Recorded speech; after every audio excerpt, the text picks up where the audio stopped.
Hello everyone. So model one का हमारा ये सेकंड पार्ट है जिसमें हम लोग डिस्कशन करेंगे introduction of health and safety management को।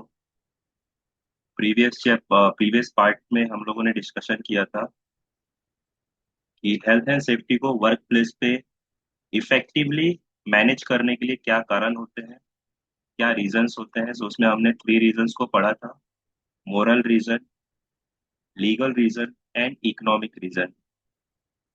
उसके बाद हमने प्रीवियस चैप्टर में सेफ्टी क्या है, हेल्थ क्या है, इसका डेफिनेशन को देखा था। उसके बाद वेलफेयर क्या होता है ना, जरूरी सुख सुविधाएं क्या होती हैं वर्क साइट पे, उसको देखा था। और हैजार्ड क्या होता है, कितने टाइप्स का हैजार्ड होता है, उसको हम लोगों ने लास्ट वीडियो में कवर किया था। तो चलिए नेक्स्ट वीडियो में हम लोग नए टॉपिक्स को कवर करते हैं। चलिए, अभी नया टॉपिक है आपके सामने, व्हाट इज रिस्क, यानी रिस्क क्या है। रिस्क का हिंदी क्या होता है? तो रिस्क का हिंदी होता है जोखिम। ओके, सो आंसर है व्हाट इज रिस्क का। Risk is the combination of likelihood and consequence. Risk क्या है, जोखिम क्या है? तो यह कॉम्बिनेशन है लाइकलीहुड का और कंसिक्वेंस का। ठीक। लाइकलीहुड का मतलब क्या होता है? तो संभावना। और कंसिक्वेंस का मतलब क्या है? तो परिणाम। ठीक है। जोखिम संभावना और परिणाम के जोड़ को कहते हैं। ठीक है। लेकिन जोखिम किस चीज से, किस चीज से आपको जोखिम होगा? तो जाहिर सी बात है हैजार्ड से, खतरा से। ठीक है। हम लोग किसी हैजार्ड को पहले फाइंड आउट करेंगे तभी तो उसका एनालिसिस करेंगे ना। एनालिसिस करने के दौरान हम लोग उसमें देखेंगे कि उसमें क्या संभावना है कि वो हमारे लिए खतरा है। ठीक। और उससे क्या रिजल्ट या क्या कंसिक्वेंसेस हमें मिल सकते हैं। ठीक है। तो उसी को हम लोग जब कंबाइन करेंगे तो वो बन के आता है हमारे सामने रिस्क। आई होप समझ गए होंगे आप लोग। हैजार्ड क्या है? तो हमने कल डिस्कशन किया था, दुनिया की ऐसी कोई भी वस्तु, कोई भी चीज जो कि नुकसान पहुंचाने की क्षमता रखती है उसको हम हैजार्ड बोलते हैं। अब वो नुकसान कितने लेवल पे पहुंचाएगी या पहुंचाएगी भी कि नहीं पहुंचाएगी, उससे कितना बड़ा रिजल्ट होता है, उसी के कॉम्बिनेशन को हम लोग बोलते हैं रिस्क। ठीक है, आपके स्क्रीन पर मैंने डायग्राम बना दिया है, इसको नोट कर लीजिएगा।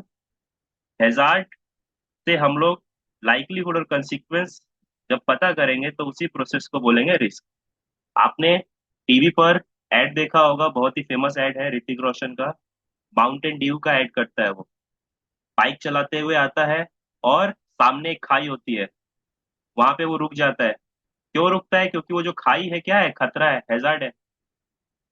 समझिए, उस खाई में गिरेगा तो उसको चोट लग सकता है, उसका जान भी जा सकता है। लेकिन सामने उस खाई के बाहर एक और रोड होता है और उसको वो क्रॉस करना होता है।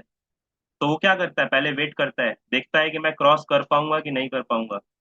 करूंगा तो मैं गिर भी सकता हूँ, उसको डर लगता है। ठीक है। लेकिन वो क्या करता है, जंप लगा देता है।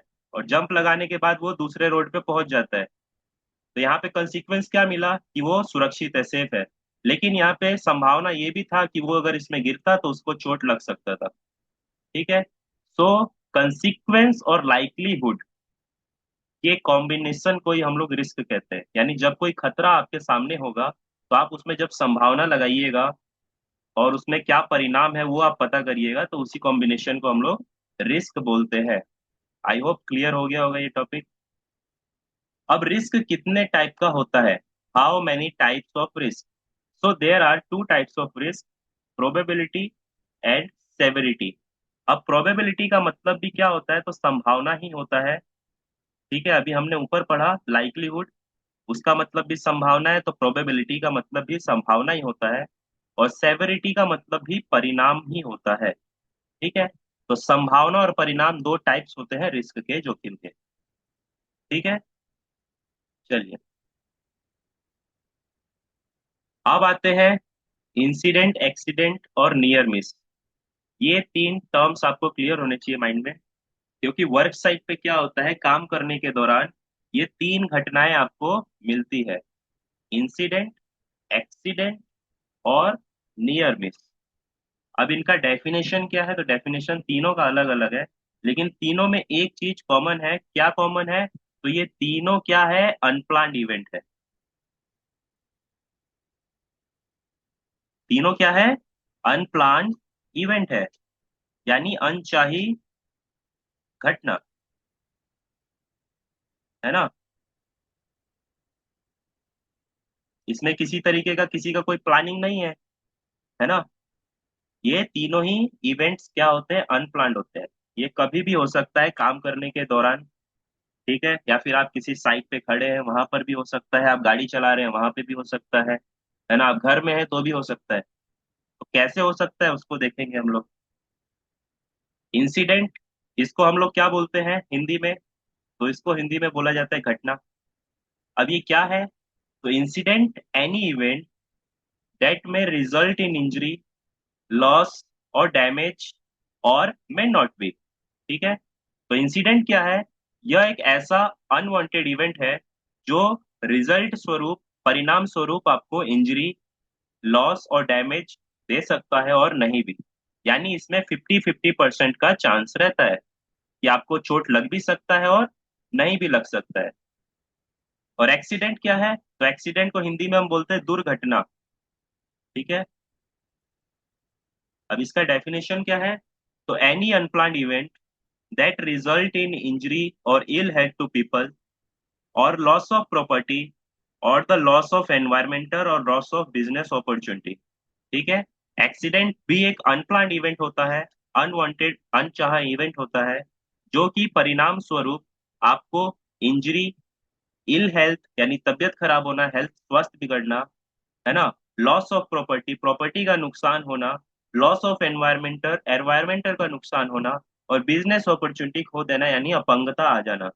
ये सब क्या है, रिजल्ट है एक्सीडेंट का। यानी एक्सीडेंट एक अनचाही घटना है जो कि कभी भी हो सकती है बिना बताए अचानक से, और परिणाम स्वरूप इसमें व्यक्ति को चोट लग सकता है, व्यक्ति का हेल्थ खराब हो सकता है, व्यक्ति अपना प्रॉपर्टी को भी खो सकता है, और एनवायरनमेंट भी वहां पे खराब हो सकता है, और लॉस ऑफ बिजनेस अपॉर्चुनिटी यानी अपंगता भी आ सकती है शरीर में।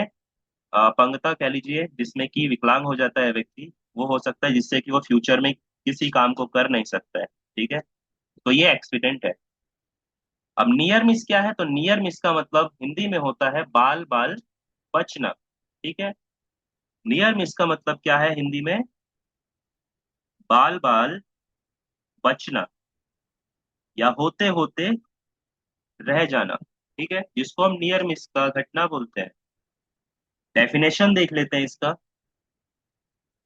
अ near miss is an unplanned event that did not result in injury, loss, or damage, but had the potential to do so. Example, a stone fall from height and close to your body, but there is no accident or damage to the property. बोला गया है near miss क्या है, तो near miss भी एक unplanned event है, ठीक है, जो कि अनचाही घटना होती है, कभी भी हो सकती है बिना बताए, और ये आपको परिणाम स्वरूप रिजल्ट नहीं देता, कुछ भी नहीं देता, ना इंजरी के रूप में देगा, ना लॉस ऑफ डैमेज प्रॉपर्टी, किसी भी तरीके का लॉस आपको नहीं होगा। लेकिन इसमें क्षमता होती है, पोटेंशियल होती है कि आपको नुकसान पहुंचाए, लेकिन ये नुकसान नहीं पहुंचाती, आप बाल बाल बच जाते हैं। जैसा कि आप इस इमेज में भी देख रहे होंगे, एक व्यक्ति खड़ा है और उसके बगल में कोई वस्तु गिरी, लेकिन वो वस्तु उसके जस्ट बगल में गिरी, उसके ऊपर नहीं गिरी, ठीक, वो बाल बाल बच गया। लेकिन उस वस्तु में इतना क्षमता था कि वो उसको कुछ ना कुछ इंजरी या चोट पहुंचा दे, ठीक है। तो इसको हम बोलते हैं नियर मिस का घटना। आई होप ये तीनों टॉपिक्स आप लोगों को क्लियर हुआ होगा, इंसिडेंट, एक्सीडेंट और नियर मिस। चलिए आगे बढ़ते हैं। Occupational accident. अब ऑक्यूपेशनल एक्सीडेंट क्या होता है, तो इसमें हमें एक टर्म को समझना पड़ेगा, जो है ऑक्यूपेशन। ऑक्यूपेशन का मतलब क्या होता है, सर्विस देना या कार्य करना या कार्य करने के दौरान, ठीक है, कार्य करने के दौरान। तो ऑक्यूपेशनल एक्सीडेंट का मतलब होता है कार्य करने के दौरान हुई दुर्घटना, ठीक है। डेफिनेशन है इसका, an undesire event given rise to death, ill health, injury, damage और अदर लॉसेस ड्यूरिंग वर्क। ठीक है, लास्ट में हमने क्या पढ़ा? During work. तो ऑक्यूपेशनल एक्सीडेंट का मतलब है कि आप जब काम कर रहे होंगे अपने कार्यस्थल पर, तो काम करने के दौरान आपको कोई दुर्घटना हो सकती है जिससे कि आपको रिजल्ट स्वरूप, परिणाम स्वरूप डेथ, इल हेल्थ यानी स्वास्थ्य का खराब हो जाना और इंजरी या फिर प्रॉपर्टी लॉस या डैमेज हो जाना कहलाएगा, जब आप काम कर रहे होंगे तब। ठीक है, तो उसी को हम लोग बोलते हैं ऑक्यूपेशनल एक्सीडेंट।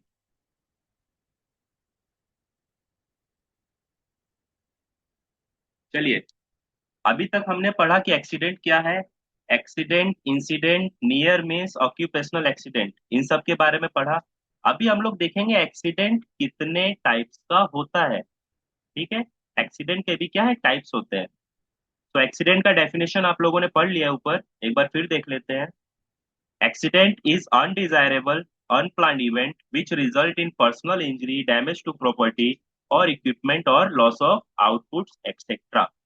तो एक्सीडेंट एक अनप्लान्ड इवेंट है, अनचाहा घटना है, जिसमें कि परिणाम स्वरूप व्यक्ति को चोट लग सकता है, उसकी जान जा सकती है और प्रॉपर्टी को भी नुकसान हो सकता है। ये होता है एक्सीडेंट। और ये दो टाइप्स का होता है, फैटल एक्सीडेंट और non fatal accident. Fatal accident का मतलब क्या होता है? घातक दुर्घटना। ठीक है, और नॉन फैटल एक्सीडेंट का मतलब क्या है? गैर घातक दुर्घटना। ओके।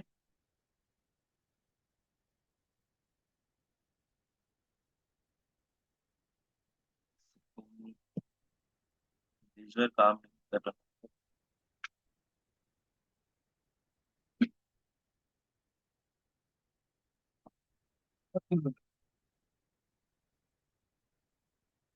हाँ, यूजर काम नहीं कर रहा है, क्या हो गया इसको?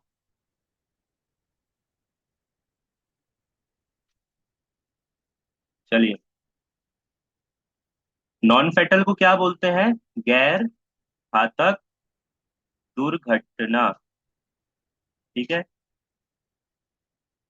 ये दो टाइप्स के होते हैं हमारे accident, fatal and non fatal. अब इसको डिटेल में समझ लेते हैं। फैटल एक्सीडेंट का डेफिनेशन है, a fatal accident is an accident that result in the death of one or more individuals। ठीक है, फैटल एक्सीडेंट क्या है? तो ये एक ऐसा अनप्लान्ड इवेंट है जिसमें कि व्यक्ति का जान जाता है। एक व्यक्ति या एक से ज्यादा व्यक्ति हो सकता है। ठीक है, इसमें किसी भी तरीके का प्रॉपर्टी का नुकसान नहीं होता है, प्रॉपर्टी डैमेज नहीं होता है, इसमें सिर्फ व्यक्ति का जान जाएगा। ठीक है, उसको हम फैटल एक्सीडेंट बोलेंगे।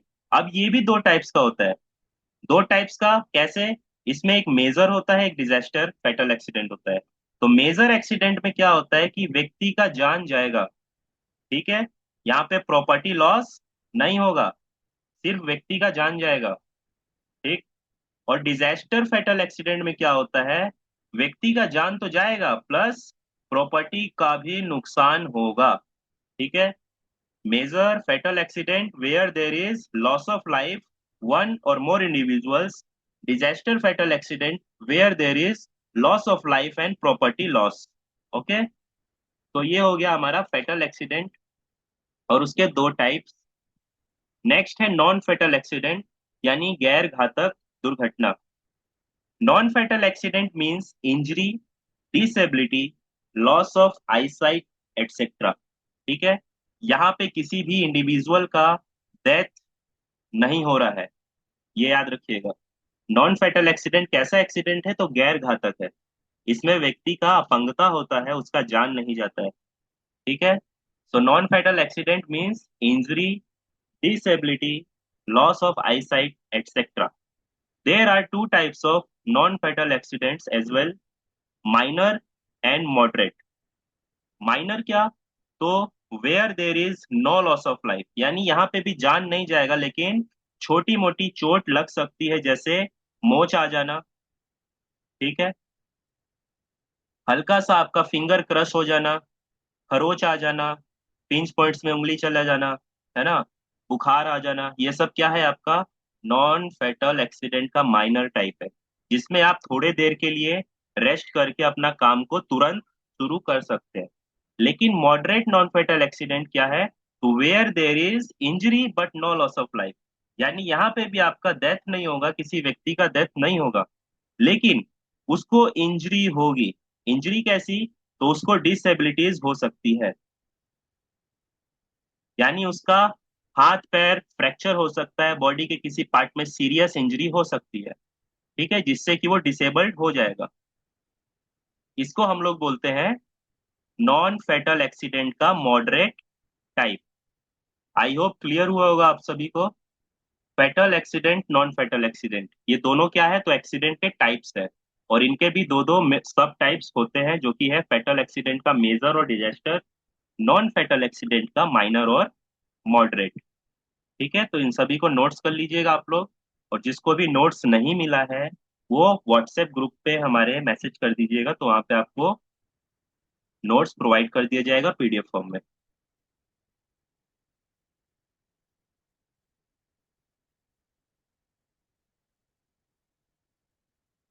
चलिए, अब देखते हैं कि हम लोग एक्सीडेंट को किस तरीके से कम कर सकते हैं या फिर उसका रोकथाम बचाव कर सकते हैं।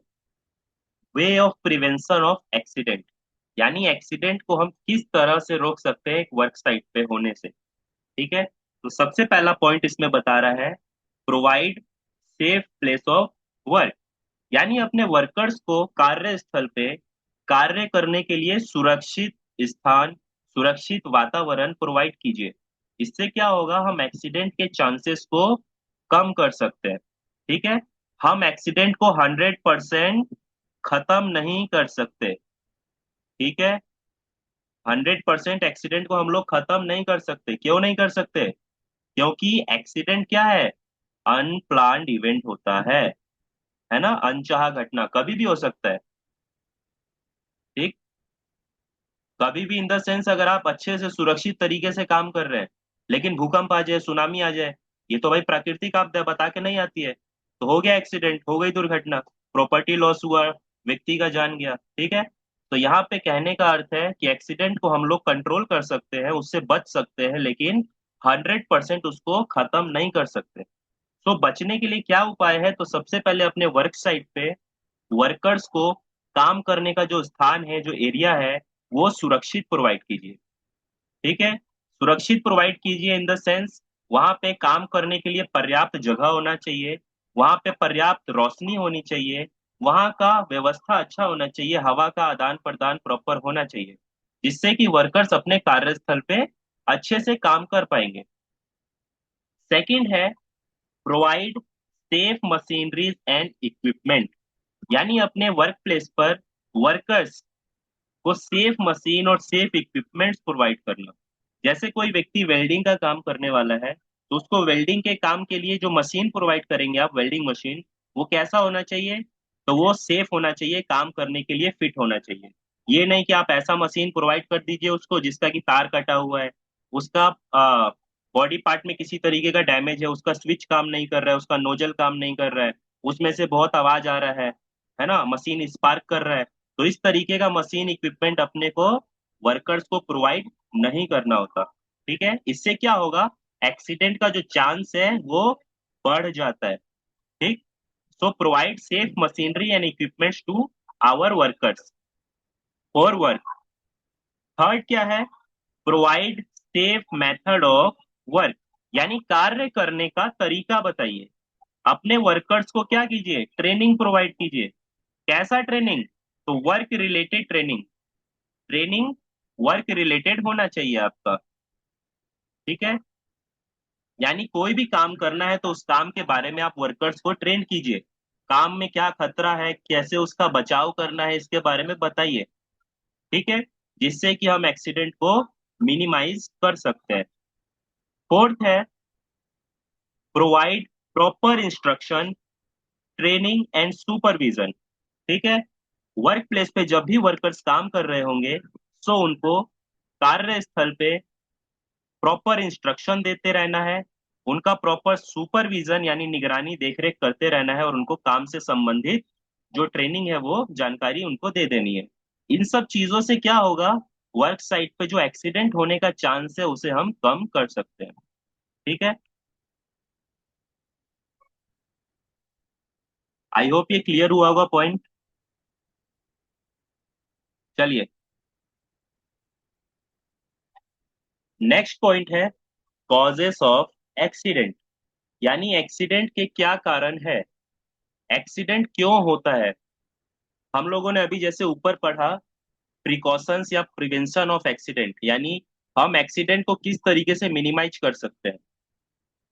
चार तरीके पढ़े हमने कि अपने वर्कर्स को सुरक्षित कार्यस्थल प्रोवाइड कीजिए, मशीन इक्विपमेंट जो काम करने के लिए है वो सुरक्षित प्रोवाइड कीजिए, काम करने का सही तरीका बताइए, उनका प्रॉपर वर्क साइट पे सुपरविजन करिए, निगरानी करिए, है ना। इनसे क्या होगा, एक्सीडेंट कम होगा। लेकिन फिर भी एक्सीडेंट हो जाता है, फिर भी कार्यस्थल पे आप डेली वर्कर को ट्रेनिंग दोगे फिर भी कोई ना कोई दुर्घटना हो ही जाती है।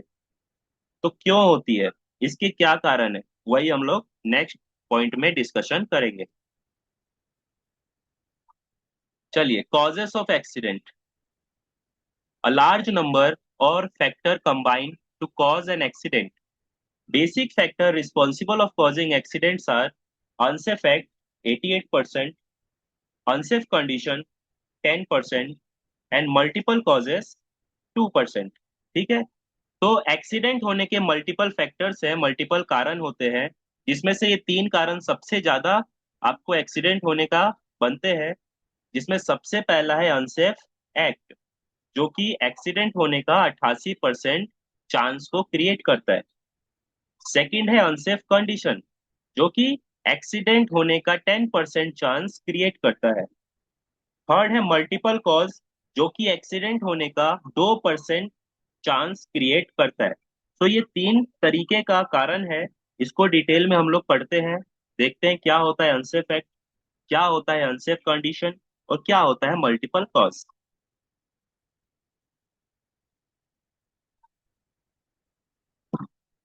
और कोई टॉपिक अगर आप लोगों को क्लियर नहीं हो पा रहा है तो प्लीज ग्रुप में आप लोग टाइप करके क्वेश्चन अपना छोड़ दीजिएगा, उसका आंसर मैं भी दे दूंगा।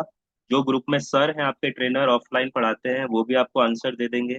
ठीक है, राहुल सर, अंकित सर, राज सर, रुपेश सर, है ना, या प्रिंस सर या मैं, कोई भी आपको आंसर ग्रुप में दे देगा। तो सभी ब्रांचेस में जो भी लोग क्लास अटेंड कर रहे हैं उनको किसी भी तरीके का डाउट होता है किसी भी टॉपिक पे तो वो अपना क्वेश्चन ग्रुप में छोड़ सकते हैं, उसका आंसर आपको वहां पे मिल जाएगा। ओके, नहीं तो आप फ्री हैं, कॉल कर सकते हैं किसी को भी। चलिए, सबसे पहला जो कारण है एक्सीडेंट होने का वो क्या है, अनसेफ एक्ट, जिससे 88% एक्सीडेंट का चांस बढ़ता है। अब ये क्या होता है, सो एनी अनडिजायरेबल बिहेवियर और action done by worker which can lead to accident is called unsafe act. क्या बोला गया, तो कोई भी ऐसा अनडिजायरेबल बिहेवियर, है ना, कोई भी ऐसा गलत बर्ताव या गलत एक्शन जो कि वर्कर के द्वारा वर्क साइट पे किया जाए, जिसके कारण एक्सीडेंट की दुर्घटना या फिर एक्सीडेंट का जो चांस है वो क्रिएट होता है, उसको ही हम लोग बोलते हैं अनसेफ एक्ट। यानी वर्कर की गलती के कारण जब भी कोई दुर्घटना होती है वर्क साइट पे तो उसको हम लोग बोलेंगे अनसेफ एक्ट। आप लोग वर्कर को ट्रेनिंग देते हैं कि आपको काम सुरक्षित तरीके से करना है, उसके लिए हेलमेट पहनिए, शूज पहनिए, वर्क साइट पे मौज मस्ती मत करिए, किसी भी सामान को बिना बताए मत छुइए। लेकिन वो लोग क्या करता है, ठीक इसका उल्टा। सभी वर्कर नहीं करते, लेकिन एक वर्कर की गलती के कारण सभी वर्कर्स को उसका परिणाम भुगतना पड़ता है। ठीक, तो इसी को हम लोग अनसेफ एक्ट बोलते हैं।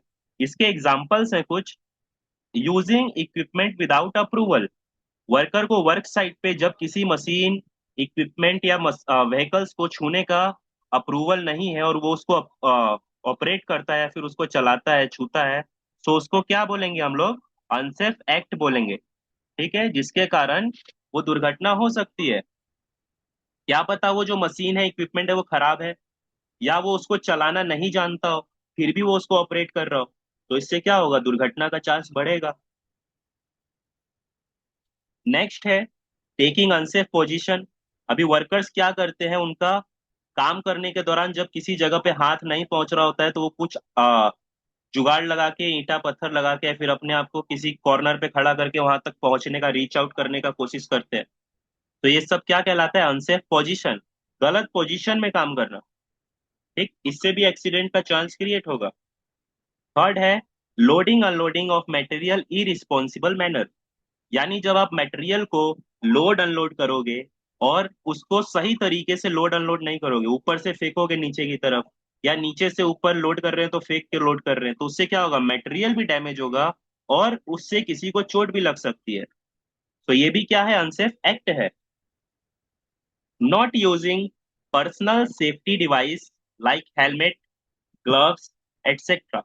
यानी आप जब वर्कर्स को बोलते हैं कि आप हेलमेट पहन के काम कीजिए, ये आपकी सर की सुरक्षा के लिए है, आप हैंड ग्लव्स लगा के काम करिए, इससे आपकी हाथों की सुरक्षा होगी, आप सेफ्टी शूज पहन के काम करिए, इससे आपके पैरों की सुरक्षा रहेगी। लेकिन जब वो ये सब चीज को इग्नोर करते हैं, हेलमेट उतार देते हैं उसके बाद काम करते हैं साइड पे, या फिर हैंड ग्लव्स उतार देंगे उसके बाद काम करेंगे, तो ये सब क्या है? अनसेफ एक्ट है जो कि वर्कर कर रहा है, जिसके कारण एक्सीडेंट हो सकता है। नेक्स्ट है not following safety rules and regulations and guidelines. अभी कार्यस्थल पे क्या होता है ना, कंपनी कुछ नियम बनाती है कि अपने को कार्यस्थल पे स्मोकिंग नहीं करना है, कार्यस्थल पे मोबाइल नहीं चलाना है, काम करने के दौरान अपने को बात नहीं करना है फोन पर। ये सब चीजें रूल रेगुलेशंस होते हैं। इधर उधर थूकना नहीं है ना, ओपन में टॉयलेट नहीं करना है, ये सब क्या है? कंपनी के गाइडलाइंस होते हैं, नियम होते हैं जो कि कंपनी में पालन करना होता है सभी को। लेकिन अगर कोई व्यक्ति उसको पालन नहीं करेगा तो क्या कर रहा है? सीधा सीधा वो रूल्स और रेगुलेशन और गाइडलाइंस को अनफॉलो कर रहा है। अनफॉलो करने के कारण अगर कोई दुर्घटना हो सकती है तो वो अनसेफ एक्ट में आएगी। ठीक है, तो ये हमारा हुआ अनसेफ एक्ट, जिसके कारण 88% दुर्घटना साइट पर होती है। और ये सबसे ज्यादा कौन करता है? तो काम करने वाले वर्कर्स या कंपनी का एम्प्लॉय। अब ये सिर्फ वर्कर्स नहीं होंगे, वर्कर्स माइंड में ये मत रखना कि सिर्फ workers, helper, rigger, plumber, welder, नहीं। इसमें सेफ्टी ऑफिसर भी अगर गलती करता है तो वो भी एक वर्कर कैटेगरी में ही आता है, क्योंकि कंपनी में दो ही लोग होते हैं। कल की वीडियो में मैंने बताया था कौन से लोग होते हैं। कंपनी का एम्प्लॉयर, जो कि कंपनी का मालिक होता है, और कंपनी का एम्प्लॉय, जो कंपनी में काम करता है। ये दो लोग ही होते हैं बस जो कि कंपनी को चलाते हैं। और एम्प्लॉय में सभी एम्प्लॉय आते हैं, मैनेजर से लेके लोअर वर्कर स्टाफ तक, supervisor, engineer, team leader, trainer, safety officer, है ना, welder, electrician, plumber, rigger, fitter, helper. ये सब लोग क्या है? कंपनी का एम्प्लॉय है जो कि काम कर रहा है कंपनी में।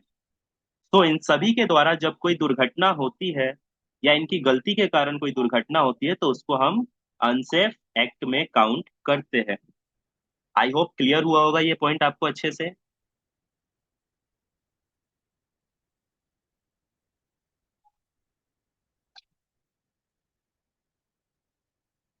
चलिए, नेक्स्ट पॉइंट है अनसेफ कंडीशन।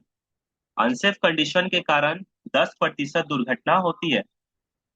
अब अनसेफ कंडीशन क्या है देख लेते हैं इसको। अ कंडीशन और situation at the work place में लीड टू एक्सीडेंट। ठीक है, एक्सीडेंट होने का चांस क्रिएट होता है कैसे? जब वर्क प्लेस पे कोई ऐसी सिचुएशन क्रिएट हो जाए जिसके कारण दुर्घटना हो। जैसे कार्यस्थल पे पानी गिर गया, कार्यस्थल पे तेल गिर गया, है ना, सरफेस पे। कार्यस्थल पे जो मशीन है वो चलते चलते खराब हो गया, मैकेनिकल फेलियर हो गया। ठीक है, आप काम कर रहे हो और आपका जो मशीन है उसमें गार्डिंग सिस्टम नहीं लगा है, आप काम कर रहे हो और वहां पे अचानक से लाइट चला गया, अंधेरा हो गया, ये सब क्या है? अनसेफ कंडीशन है। ठीक, अनसेफ कंडीशन का एग्जांपल जैसे आपके सामने लिखा है, अनगार्डेड इक्विपमेंट। आपने ग्राइंडिंग मशीन देखा होगा जिसमें रोटेटिंग व्हील होता है, जिससे हम किसी मेटल को ग्राइंड करते हैं, फिर उसके सरफेस को ग्राइंड करने का काम करते हैं, या फिर मेटल को दो भागों में काटते भी हैं। तो वो व्हील के कारण होता है, व्हील, चक्का। अब उस व्हील से जब मेटल टकराता है तो एक स्पार्क निकलता है, चिंगारी। अब वो चिंगारी आपके शरीर के किसी पार्ट को जला सकती है। लेकिन अगर उसमें व्हील गार्ड लगा देंगे हम लोग, तो चिंगारी क्या जमीन पे गिरेगी, आपके शरीर पर नहीं गिरेगा। तो हमने क्या किया, उस मशीन के व्हील गार्ड को गार्ड किया। अगर वो अनगार्डेड रहेगा मशीन का इक्विपमेंट, तो क्या है हमारे लिए, अनसेफ कंडीशन है। ठीक है, उससे हमें एक्सीडेंट हो सकता है। इम्प्रॉपर इल्यूमिनेशन, यानी प्रॉपर रोशनी की व्यवस्था नहीं होना। आप जिस कार्यस्थल पे काम कर रहे हैं वहां पे अंधेरा है, पर्याप्त रोशनी नहीं है, तो क्या है, आपका जो कार्यस्थल है वो अनसेफ कंडीशन में है। आप वहां पे सुरक्षित नहीं है, कोई दुर्घटना हो सकती है। नेक्स्ट है इम्प्रॉपर वेंटिलेशन, यानी वेंटिलेशन आपके कार्यस्थल पे सही नहीं है। वहां पे हवा का आदान प्रदान सही से नहीं हो पा रहा है। वहां पे ह्यूमिडिटी ज्यादा है। वेल्डिंग का काम कर रहे हैं तो वहां पे जगह जगह धुआं हो जा रहा है ना, वेंटिलेशन प्रॉपर नहीं है, तो ये क्या है आपके लिए, अनसेफ कंडीशन है। कन्फाइंड स्पेस आपका एक एग्जाम्पल है अनसेफ कंडीशन का। क्या, तो कन्फाइंड स्पेस, कन्फाइंड स्पेस क्या होता है, चारों ओर से घिरा एक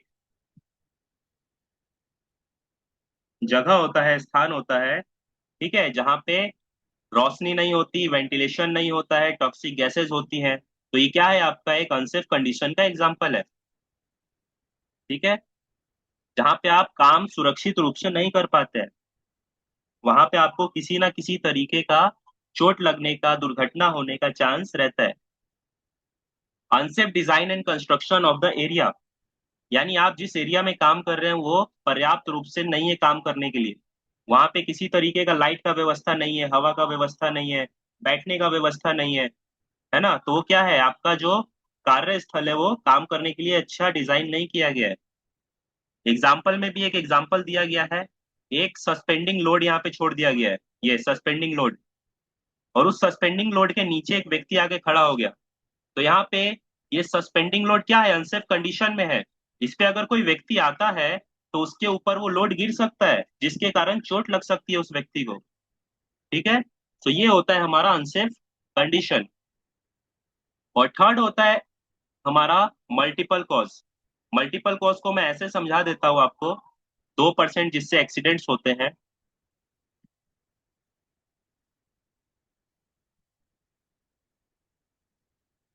पहले इरेज कर देते हैं ताकि जगह बन जाए समझाने के लिए।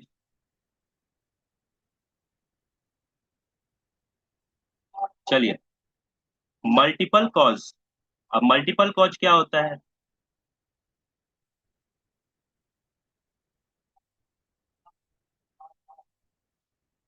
मल्टीपल कॉज जिससे कि 2% एक्सीडेंट होने का चांस बनता है।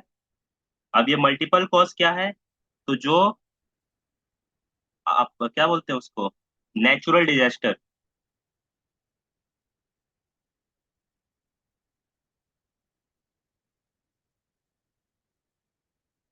ठीक है, नेचुरल डिजास्टर यानी आपदा, भूकंप, आंधी तूफान, सुनामी, बाढ़, ये सब क्या है, मल्टीपल कॉज है।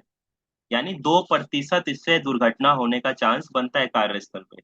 आप कार्यस्थल पे काम कर रहे हो और अचानक से वहां पे आंधी तूफान उठ जाए या भूकंप आ जाए अचानक से, तो ये तो रेगुलर नहीं होता है, कभी कभी होता है, लेकिन इससे भी बड़ा एक्सीडेंट, दुर्घटना हो सकता है। ठीक है, जो कि मल्टीपल कॉज में आता है। आई होप ये तीनों पॉइंट्स आपको क्लियर हुए होंगे कि एक्सीडेंट होने के क्या कारण होते हैं साइट पर। तीन कारण होते हैं, अनसेफ एक्ट, अनसेफ कंडीशन और मल्टीपल कॉज। चलिए, तो इस वीडियो में इतना ही रखते हैं इस पार्ट में। और जितना भी आपको समझाया गया है पिछले पार्ट के वीडियो में और इस पार्ट में, उसको आप लोग अच्छे से नोट डाउन कर लेना और याद कर लीजिएगा। और जो भी पॉइंट्स में डाउट है आप लोगों को क्लियर नहीं हुआ है, तो उसके लिए आप एक बार ग्रुप में मैसेज छोड़ दीजिएगा। बाकी मिलते हैं आप लोगों से नए पार्ट्स में, नए वीडियो में। सो तब तक के लिए गुड बाय सभी।